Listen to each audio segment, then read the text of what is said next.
Hello again, guys, it is iFree700. We are back with some War of Vengeance lore. This time, what the fuck is Snorri Halfhand?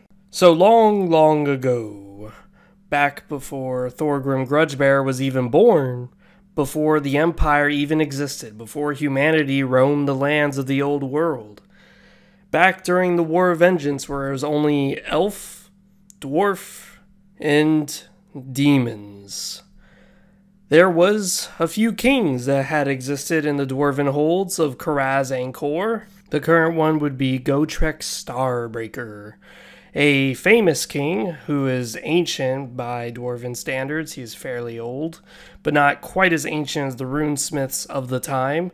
They would easily be around, 700 years old or more. But Gotrek Starbreaker had only one heir to the High King throne, and that was Snorri Halfhand. Now, Snorri Halfhand really earned the name Halfhand from, well, when we first meet him in the War of Vengeance books. Deep underground, in the long-lost city of Karak. See, the city had been abandoned long ago, and some of the tales behind it is left on speculation. Some would say that the town was abandoned because the mineral seams ran dry. It ran out of the gold and minerals that it once had that made the town so prosperous deep underground. But there are some hushed rumors and tales of monsters deep down below that ravaged and took over the town when there was barely anybody left in it. Now, whether or not this is true or not is left as speculation. I, of course, go for the more obvious suggestion that maybe the town just ran out of minerals, and because they had no more minerals, there would be no more influx of trade.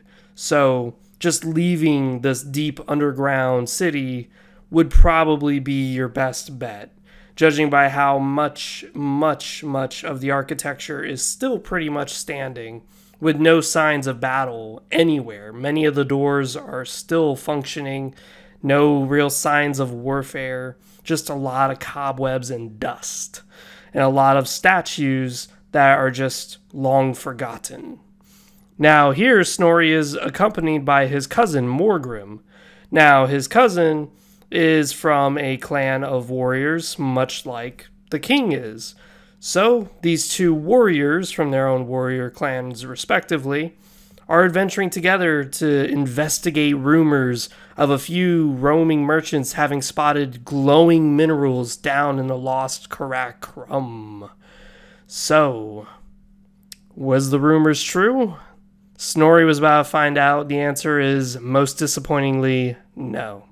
Instead, what they found was something much graver, and a threat that they would not understand is a much more serious threat than what they really realized. What they came across was this large chamber where they heard something talking to itself. At first they were confused. They were like, what the fuck is that? Something's talking to itself. Is it goblins? Goblins this deep down underground? To which Morgrim, his cousin, acting as the voice of reason, would just, of course, call him a dumbass and just say, no. Psh, goblins this deep down underground? No, that's not possible. Because after all, Gotrek Starbreaker, what made him so famous is that he actually drove the orcs and goblins out of the kingdom.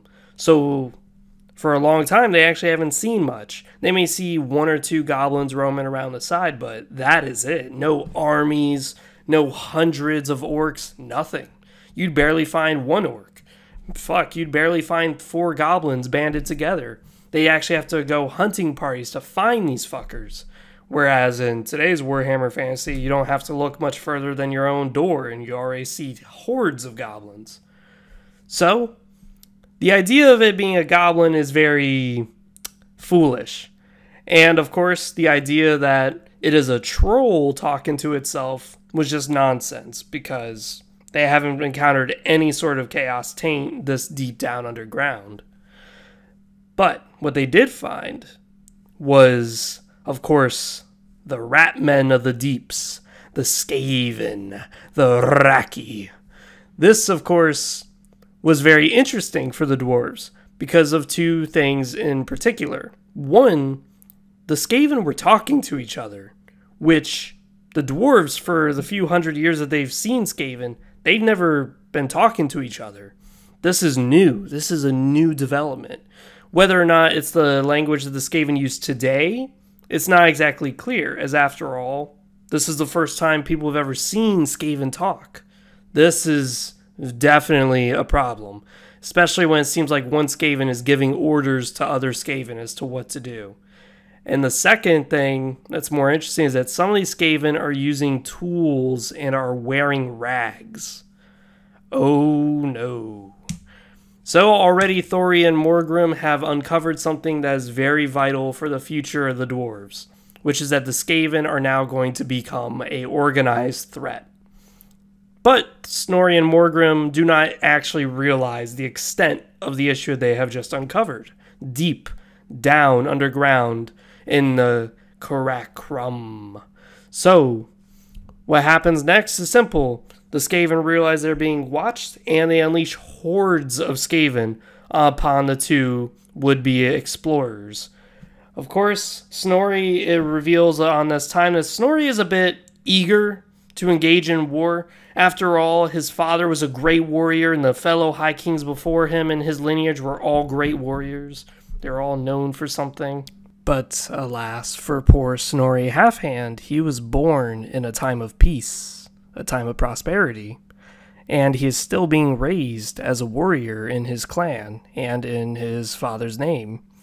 So with him growing this idea of trying to become a great warrior, a great king, his idea of being such a thing is by being a great fighter, a great warrior, fighting a great war to secure the Karazhan core and future prosperity. But, of course, this is a very futile endeavor in such an age of peace and prosperity.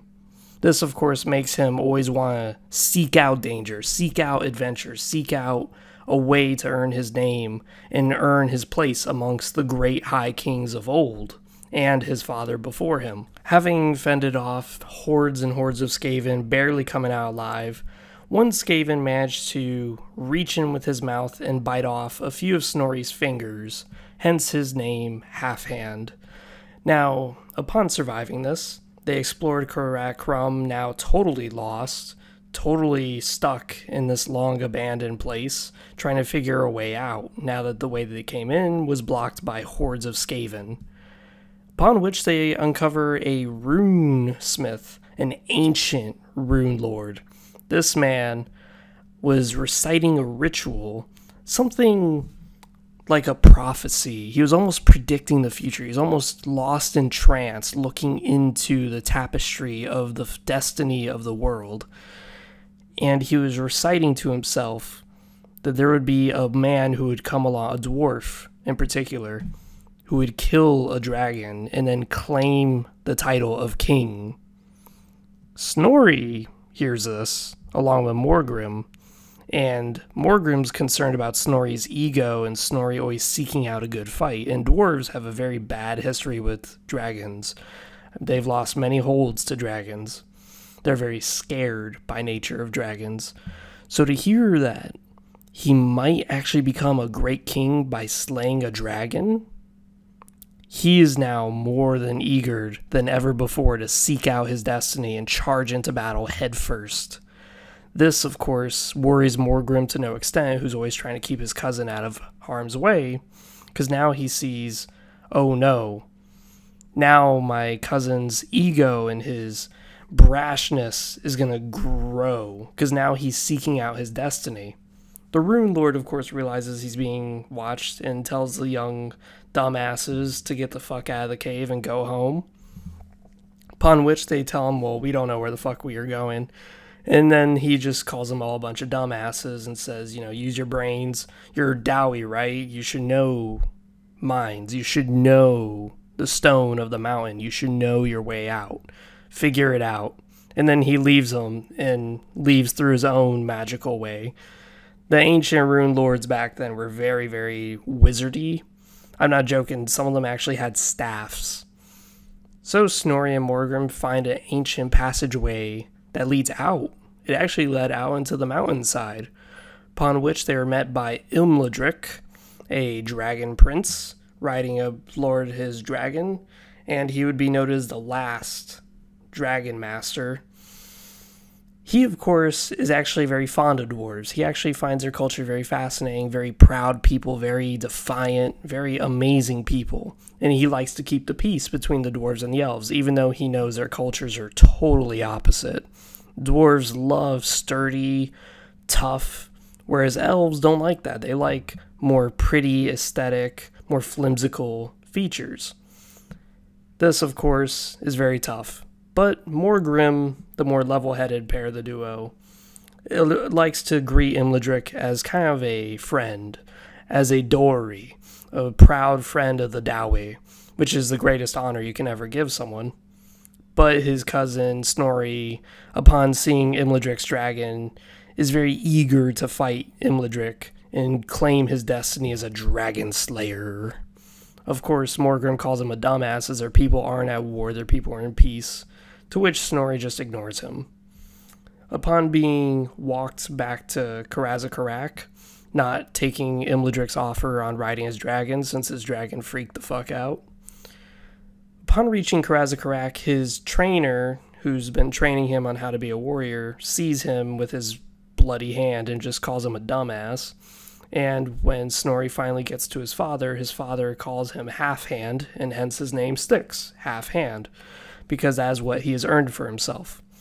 It is very clear right off the bat that the relationship between Gotrek and his son Snorri is one of a father who is too busy in his work, trying his best to carve out a peaceful future and a great future for his son, to not see that he isn't actually raising his son. He's not teaching him what he needs to know. Instead, he's just leaving it to his trainers, his retainers, everybody in the hold to kind of raise Snorri.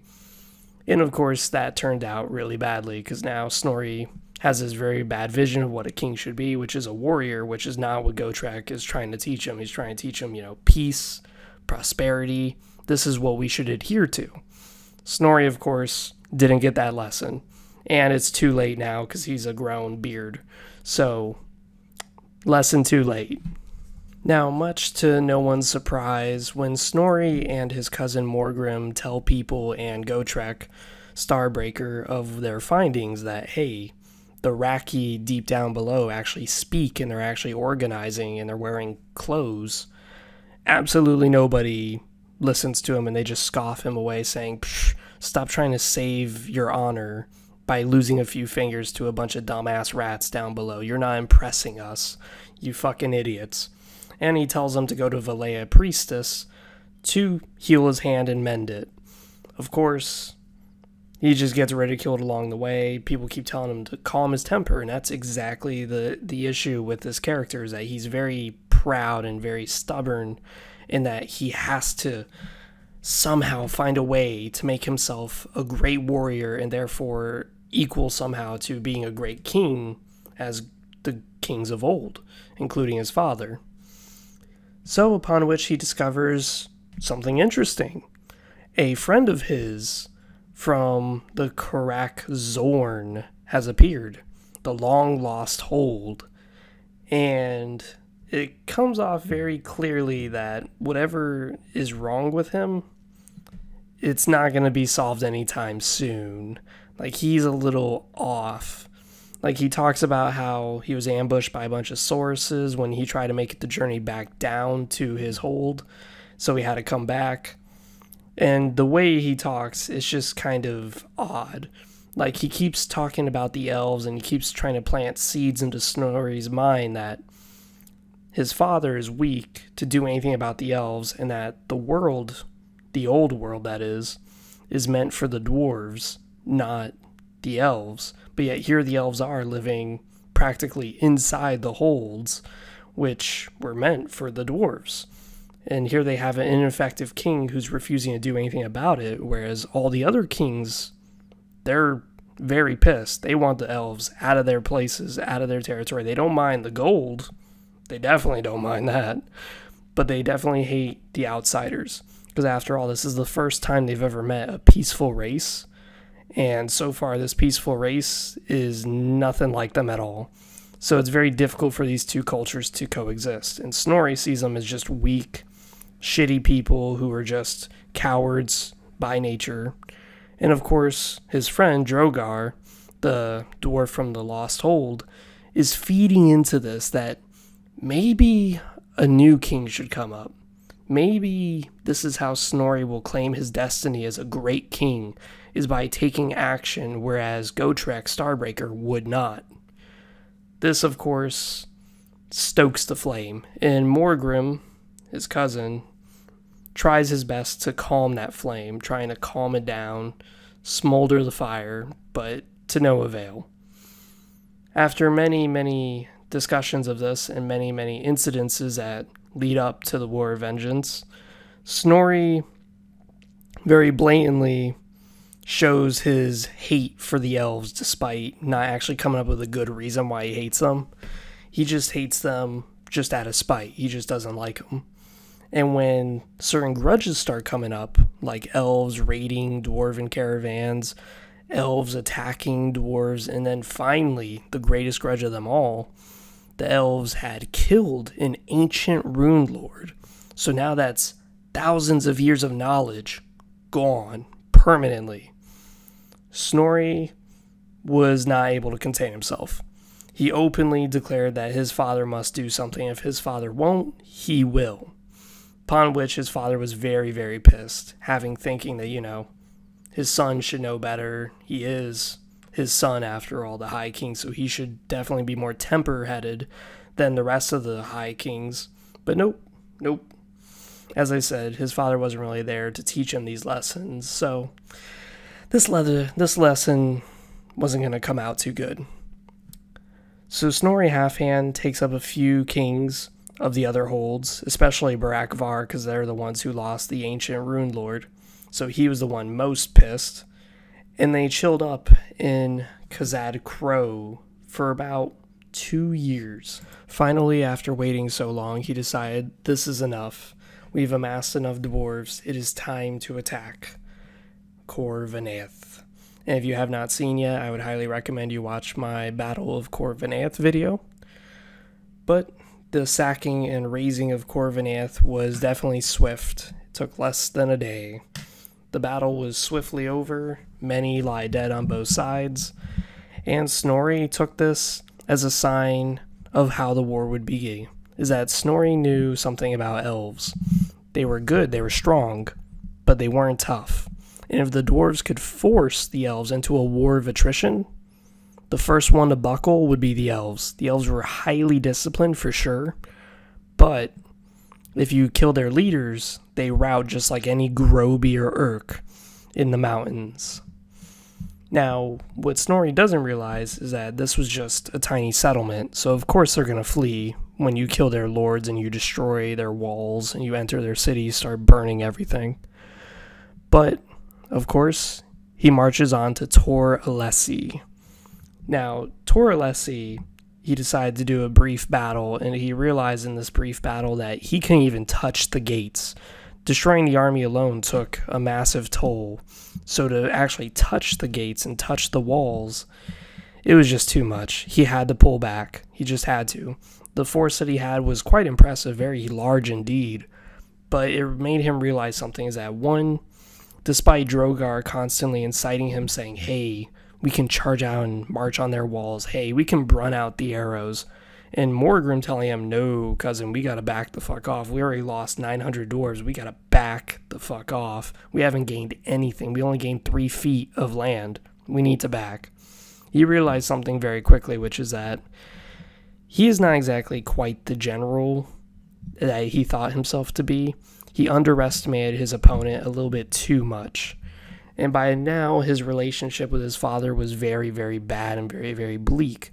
After all, his father blamed him for starting the War of Vengeance by sacking and razing Khor-Vanaeth. But to Snorri's protest, he viewed that war was already upon them. They were losing hundreds of dwarves a day to random skirmishes with elven bandits, and their king shaved the beards of the diplomats off. So, tensions were high. After all, dwarves don't like admitting that they're on the wrong side of things. But having taken a massive beating with his army and deciding to siege Tor Alessi, he realized real quickly that the first siege would be an utter failure. They attacked, they tried to do the best they could, but when eagles swoop down, destroying their bolt throwers, and when a dragon is still sitting inside the city that has yet to be unleashed, that's when they know they're not hitting them hard enough, and they're not doing a good enough job because their flanks are open, they're being attacked on all sides. It's just not good. This is when Gotrek Starbreaker comes in, and his reinforcements. This is where the High King pretty much takes over, and with which Snorri and Gotrek have a heart-to-heart. They talk as father and son, and Gotrek apologizes, saying, you know, I've been a bad father. I may have been a good High King, but I was not a good father, blah, blah, blah. And the two recollect. They bridge up their issues.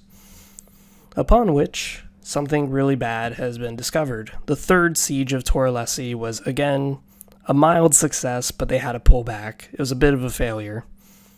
Upon which, though, they happened to capture a prince, Prince Aller, and they realized that, one, Gotrek's rangers had spotted a huge fleet of elves coming to the old world, and two, the elves were not buckling despite losing the first outer walls of their city, and the reason why, as Gotrek suspected, and was later confirmed by Prince Aller, is that the elves want to hold the dwarven armies here, so that way, when the elven reinforcements come, they will smash the dwarven armies asunder. Upon which, many of the dwarves, and Snorri himself, was like, shit, what do we do then? Gotrek just says, we gotta retreat. I don't want to as much as you guys, but we have to retreat. And we have to retreat fucking now, like, as soon as possible. And upon which Snorri goes, alright, well, what are we gonna do with the prince? Prince Aller. And Gotrek decides, you know what? I know what to do with him. Well, he puts Prince Aller on a grudge thrower and catapults his ass into the city. And upon which many of the elves were sickened, seeing their prince splattered upon the fucking pavement. But they understood what that meant. The dwarves were running. They were not staying. They were fleeing. No way in hell they were staying, because they knew what was coming. Upon which we don't really know what happens as the book skips by 20 years later. And upon which Kalidor II has grown very, very impatient and has decided to challenge King Gotrek Starbreaker into sending out his army and meeting him head-on and fighting one-on-one. Now, Gotrek doesn't receive this till 2 days after Snorri has already assembled his army of 10,000 dwarves and marches out to meet Kalidor II head-on. After all, Snorri will easily be goaded into a fight. He is very proud of himself and thinks elves are inferior to him. So Gotrek, upon hearing this, he already knows, aw shit, my fucking son's probably already there by now fighting this dude. This is not good, because their king is much like the dwarf king. They're great warriors, and you do not fight a great warrior with no runic weapon, no runic armor, which is exactly what Snorri was doing. Now, Morgrim has kept a promise to a priestess of Valea that was very dear to Snorri, and he's trying to keep his cousin out of harm's way and keep him alive. But to make this battle work, to kill Kalidor II and send the Thag and Elgi fleeing out of the old world, they would need for their army to split up. Morgrim would lead half of it around the mountainside, so that way he would smash into half of the elf army and drive them off. But here's the issue. Kalidor issued an honorary duel between the two, upon which Kalidor surprises Snorri because he speaks perfect Khazalid, which is damn impressive, and Snorri realizes real quick that Despite being humbled by Calidor II speaking as a lead, he is quickly brought back to his anger and arrogance against the Elgi because Calidor keeps calling him a pig. This is a big issue with Calidor. He calls every dwarf a pig, and that pisses them off to no end. And Calidor will keep making remarks about it. He'll go, okay, we'll fight. And every time Snorri says, "You ready, elf? You ready?" Calidor would just simply respond, "I'm sorry, I couldn't hear you all the way from over there, pig. Where were you saying, pig?" This, of course, just pisses off Snorri to no end. But Snorri felt a little off after what his friend Drogar was saying to him about claiming his destiny. He felt strange. He felt something odd, like that's not a good sign. So now he meets out Calidor, and when he sees Calidor's armor, it's all fashioned like a dragon. Red plate, scales, all the works. And upon which he realizes, oh, this is my destiny. This is the dragon. The elf is the dragon. I must slay him, then I'll become the greatest king. Well, that does not happen. Instead, what happens is Snorri grabs his axe, grabs his shield, marches out to fight Calidor II. Calidor chooses a Saphirian blade, which is a blade from Saphiria, and then a large spear, and proceeds to absolutely fucking butcher Snorri. Snorri doesn't even land a blow on Calidor II. Calidor, within his first strike, dazes Snorri, knocking his helmet in splinters and leaving a huge gash on his face. Then he pins down Snorri, and with Snorri on his back several times, finally the final blow happens. Snorri is down on his back for good, and Calidor, deciding this is the end of you, you little pig, stabs him right in the chest. But this is not over yet. As we say, Calidor is a bit of a prick. He's a bit of an arrogant ass. He figures to send a message to the dwarves that by killing this prince, it would send the kings reeling back into their holds, back into their mountains, back into the mud, because they're mud dwellers in his eyes. He decides to desecrate Snorri's body. After all, Snorri was called Halfhand. So why doesn't Calidor do him the favor and get rid of the hand that is a half hand? Upon which he takes his spear and slices off about the elbow, up to the elbow, of the dwarf's hand and wields it like a treasure and then tosses it aside into some mud when Morgrim comes by in anger and drives off the elves to claim his cousin's body.